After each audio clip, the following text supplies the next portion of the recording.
Hey everyone, welcome back to the channel. In this video, I'm gonna show how to deploy Kubernetes with Cilium as the CNI on three Ubuntu, 22.04 virtual machines.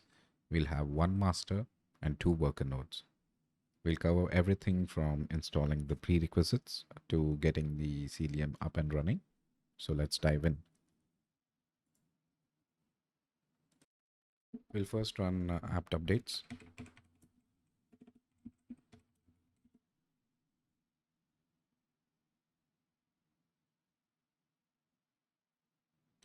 And then apt-get upgrade. Let's make sure we have all the required security packages and everything else. Whenever you get your VM from a cloud provider, it's definitely suggestible to go ahead and perform these updates to ensure you're not losing out on any security vulnerabilities that have been recently released.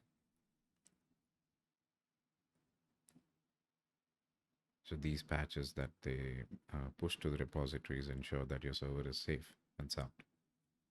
We will also cover hardening the virtual machines in terms of disabling SSH authentication via passwords and moving on to SSH keys instead.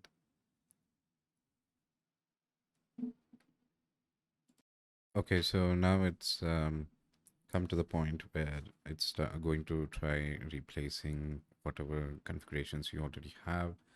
I would suggest keep the local version installed at least for the SSH config.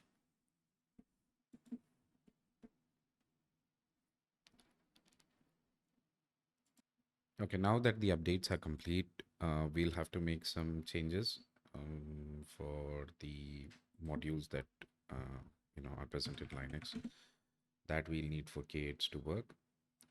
Now let's go to etc. Use load.d. Let's make a k8s.conf, and here we'll add the following modules. It's overlay, networking, and PRNet filter. Then we'll do mode probe, overlay, and then PRNet filter.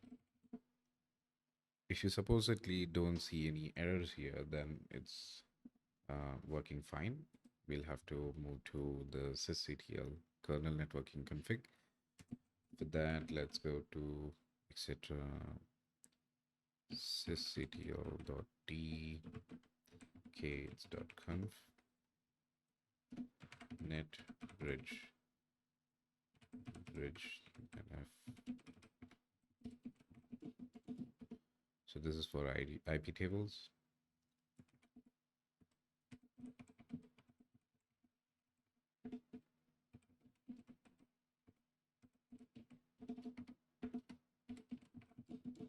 This is for IPv6 tables.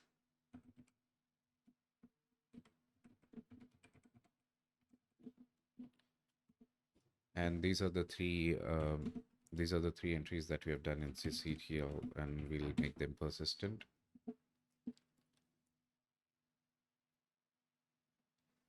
Now, once this is done, we'll have to start installing a few packages. So apt install, apt transport, cdpm.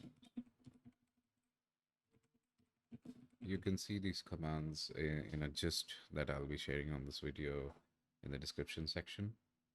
So yeah, let's move ahead.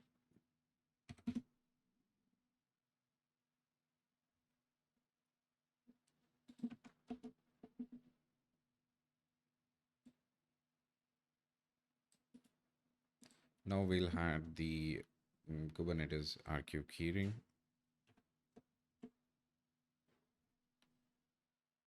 Okay, sorry.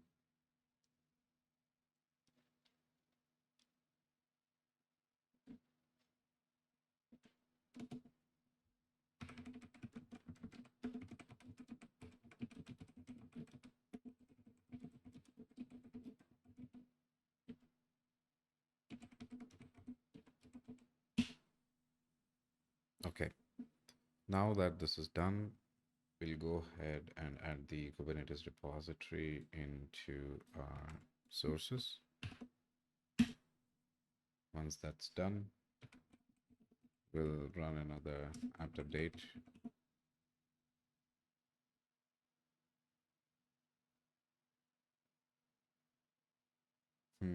There seems to be an issue here with the package repository. I think, yeah, Google is throwing me some issue. The repository does not have a release file for Xenial. Let me recheck what I've done here. Oh, we are on focal, so that's wrong. Okay, let's go to etc. apt sources list, the Kubernetes list, and here, if you notice, we're replacing Xenial with focal. We'll save that and run the update once again.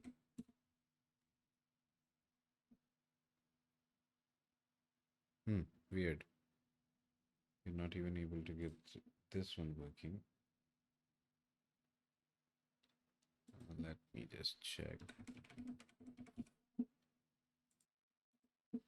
Okay, looks like that repository is out of question now. Let's make some improvements to this video.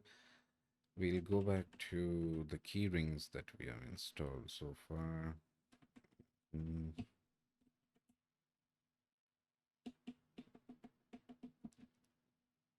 We'll remove this key ring. And then we'll remove the Kubernetes source list. And we'll redo this with the newer repository and keyring from packages.io. We'll go with release 1.232. So yeah, 1.32. The keyring is added.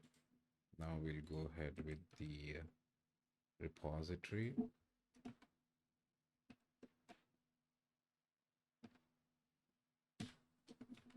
And so, okay, now we have both the repository and the keyring. Now we'll go for apt update. And this should work. Oh, and maybe I did another mistake in the previous one. If you notice, we are on Jammy, and I confused myself with Focal, and then this all went haywire. But anyway, we are moving forward with this repository. Now we do a git upgrade -y. Okay, now that this is done, we will go ahead and install the three main components of Kubernetes. Apt install kubeadm, kubelet, and kubectl -y.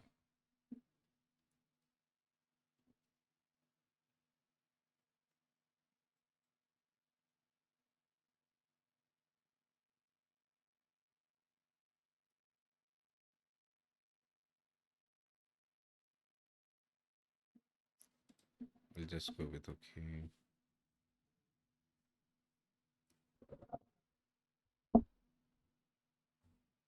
Now that we have all those packages, we'll mark them on hold against future updates to avoid having version discrepancies across all our nodes. As you can see, now whatever you update, these three won't get touched. Now that is what we need. Let's confirm the version once again with kubeadm. We are on 1.32.5 across all the nodes, which is great. Now let's go ahead with the next steps. Let's check if we have swap on these instances. Looks like we don't, which is good. And now we'll have to set up containerd as our, you know, mm, as our Docker orchestrator. So our container orchestrator will be containerd, and we'll start with the installation apt install containerd.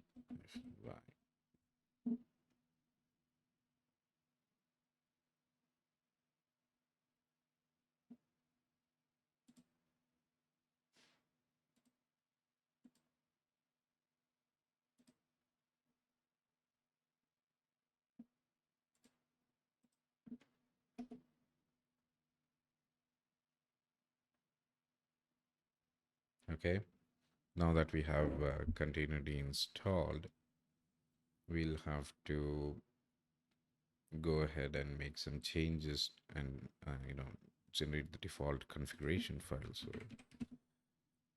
mkdir etc containerd.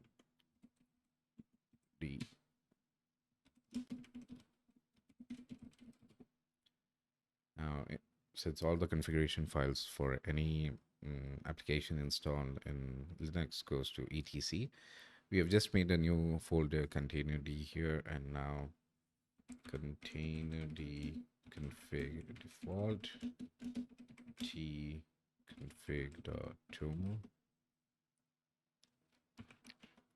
So now we have config.toml, and we have all this stuff.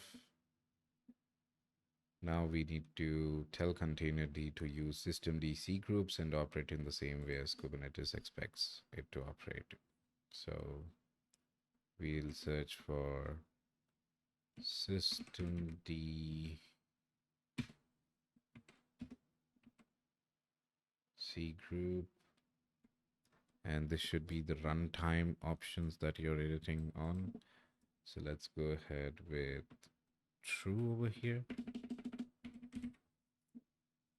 Okay, and now that that's out of the way, we'll have to look for CRI, v1 CRI.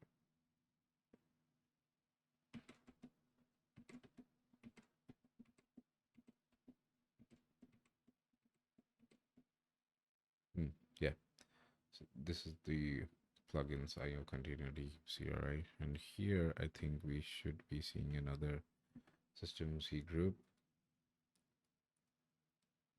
Here you can leave it as false. You don't have to edit this. This can sit as it is. And then we save this, and we do a service containerd restart. Journal ctl life nephew containerd. And as you can see, containerd is running.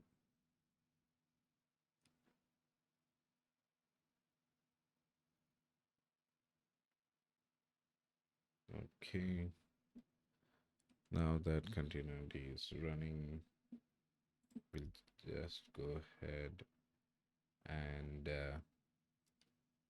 we'll pause these two. I mean, we'll pause the worker nodes, and on the master, we'll do a kubeadm init.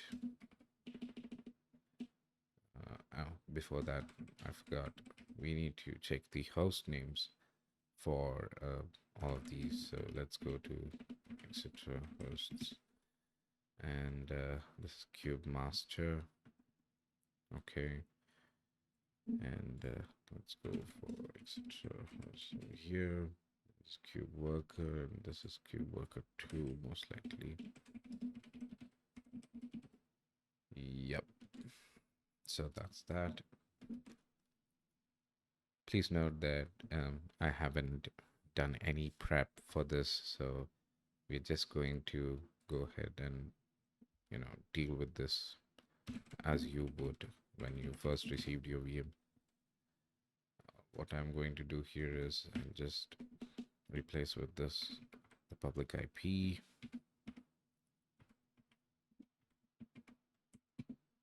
Okay, and then kubeadm init pod network crdr 10.100.0/16. This is what I want to use, but you can go for any bogus IPv4 from the RFC documentation. You can select, and I'm going to say this. Okay, so now it says we have an issue. It says IPv4 forward contents are not set to 1. So let me just check that.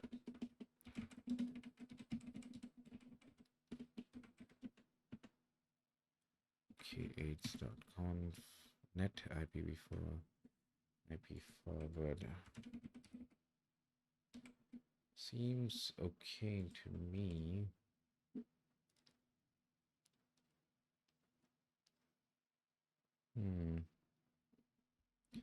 Sysctl FNW.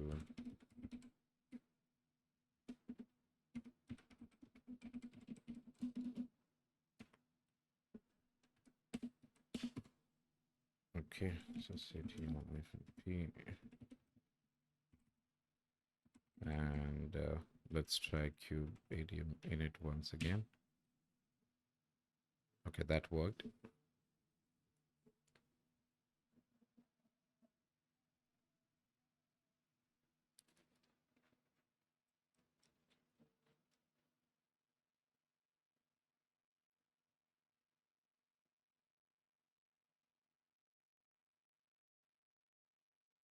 Right now you can see we have passed the pre-flight checks. It's pulling all the images required for the Kubernetes clusters to be set up. Now, since this is the master, it will start setting everything up as it needs. There's an API server, there's a controller manager, and there's a scheduler. These three are supposedly they need to get up and running.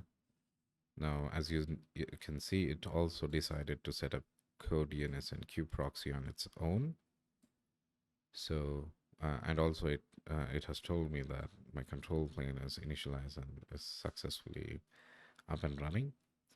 Now we'll follow these commands to set up the kubeconfig, and we'll just copy this here,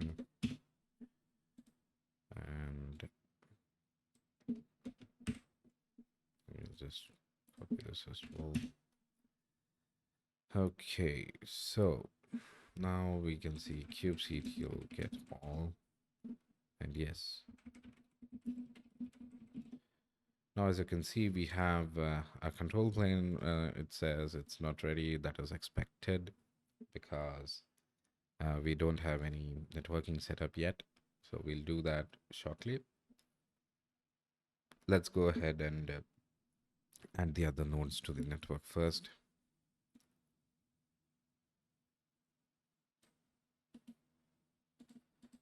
Here as well, we'll have to edit the host file and ensure that the public IP is present here. 19114, and then maybe sysctl-w IP.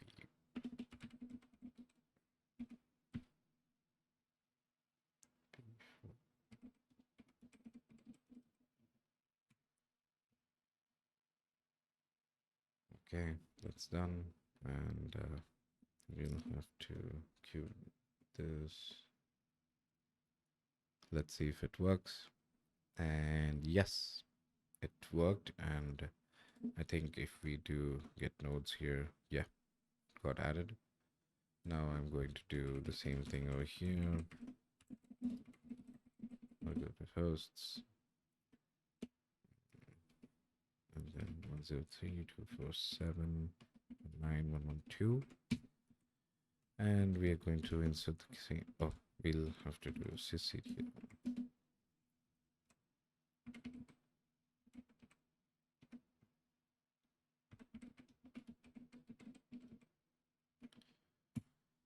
that's done. Let's go ahead with this. And we have all the nodes added as required. Now, as you can see, we have a master and we have two worker nodes.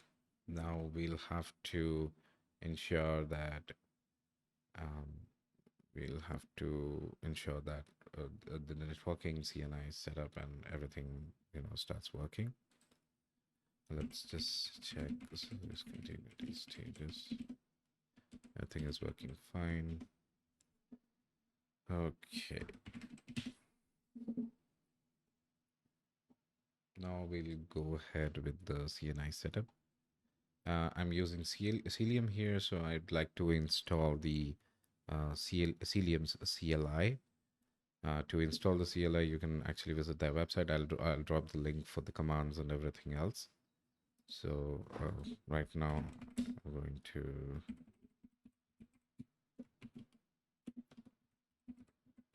bash. Yeah, so I've just taken this from their website.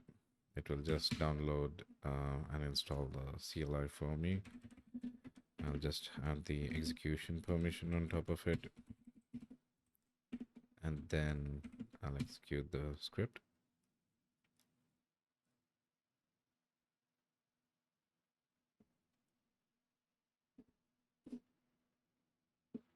Okay, now that Cilium has been installed, the CLI has been installed, I'll go with setting up latest Cilium on the cluster. And prior to doing that, you need to ensure that your kubectl is working and is able to talk to the cluster. So I'm going with 1.17.4. That is the latest, I guess, at the time of making this video.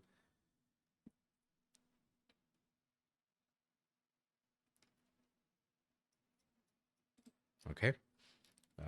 Now it says that that's done, and we'll have to check what is the status here. So Cilium status and wait.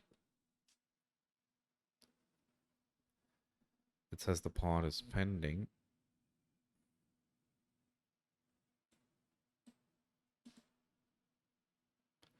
Most likely, I think the images are getting downloaded. It says these pods are not ready.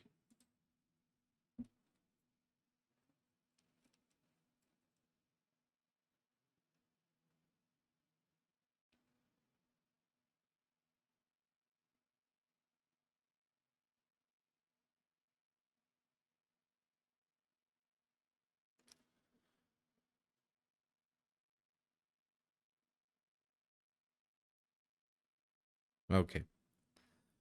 Now we can see that everything seems to be running. We'll just do another status. And as you can see, there was no issue with this getting set up.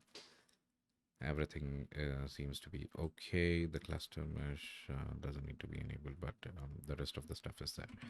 Now we'll do kubectl get nodes. And you can see that they're working fine. And all of them are showing a ready status. We'll get all the pods from the kube system namespace, which usually comes up as soon as you deploy a cluster, and everything is running as expected. Now this video was just to cover the setup of a Kubernetes cluster based on one control plane and two worker nodes on Ubuntu 22.04. And now that we're done, I did promise you guys that I'll show you how to disable SSH authentication and for the password and set it up for the SSH keys instead. So what we'll do is we'll go to etc sshd config. Now if you notice, the foremost thing that you can do is maybe choose a random port for your SSH to listen on instead of the port is 22, which is the default. And then maybe you can get rid of the root login, or yeah, if you still want to use root, then maybe prohibit password over here, And max authentication tries should be 3. And strict mode is not needed. Max sessions not needed. Let's go ahead with public authentication. Yes. And we'll use one of these authorized keys files to, deal with our public key. And yeah, I guess that's about it. This is a general password authentication, which is fine. For root, we don't need it. And now let me just fetch my public key that I want to use here. Keys.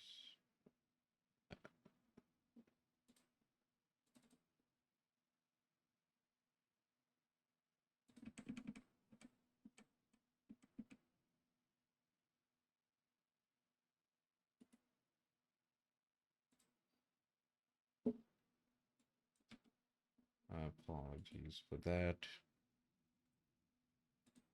Okay, I found my key. So now I'll just check if I have an SSH folder. I do. So I'll go into that. There's nothing in my authorized keys files. I'll just go in. I'll set up my key and I'll save it. And that's it. Now service SSH restart and we should be good. Right now, I think my SSH port might have changed. So let me just check that with netstat. Oh, there's too many here. So I'll just search for SSH. Yeah. As you can see, the port has changed from 22 to 2232. So that's about it. You can just go ahead. SSH root at the rate 103247191132322. Oh yeah, I'll also have to check my IP tables. And looks like yeah,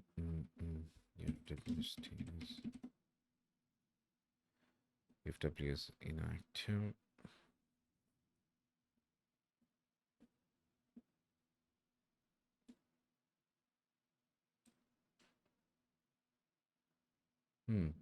We shouldn't have any issues with the port.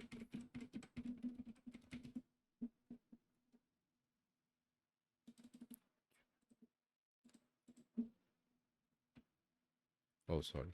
It's 2232. Yeah. Here we are. Public key. Just look for the file.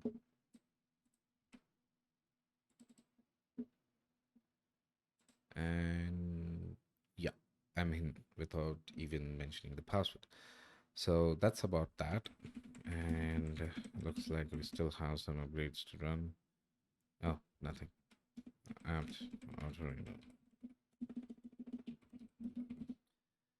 Okay, so we are done with this tutorial. If you have any questions in regards to the same, just let me know in the comment section and I'll try my best to answer you guys as soon as possible.